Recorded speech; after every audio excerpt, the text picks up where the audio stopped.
حضور رسالت مآب صلی اللہ علیہ وآلہ وسلم میں گراں جو مجھ پہ یہ ہنگامہ زمانہ ہوا، جہاں سے باندھ کے رخت سفر روانہ ہوا۔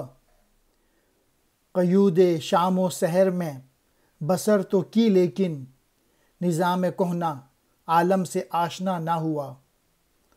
فرشتے بزم رسالت میں لے گئے مجھ کو، حضور آیا رحمت میں لے گئے مجھ کو۔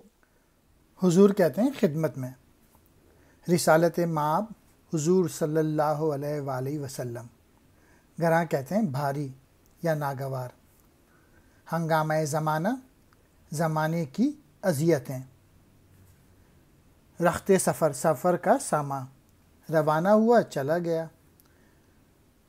قیود شام و سحر صبح و شام کی پابندیاں، بسر تو کی گزاری تو، نظام کہنہ عالم دنیا کا پرانا نظم و نسق، آشنا کہتے ہیں واقف کو۔ بزم رسالت حضور صلی اللہ علیہ وآلہ وسلم کی محفل۔ حضور آیا رحمت، رحمت کی نشانی یعنی محمد صلی اللہ علیہ وآلہ وسلم، جنہیں کائنات کے لیے رحمت بنا کر بھیجا گیا۔ علامہ اقبال نے اس نظم میں طرابلس کے شہیدوں کو خراج عقیدت پیش کیا ہے۔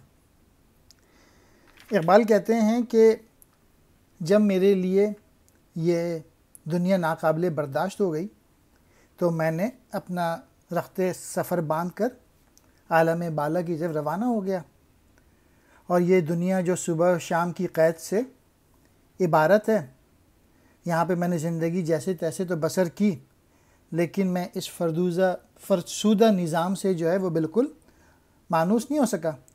چنانچہ جب میں نے سفر شروع کیا تو فرشتوں نے میری رہنمائی کی اور مجھے حضور صلی اللہ علیہ وآلہ وسلم کی بارگاہ میں لے گئے۔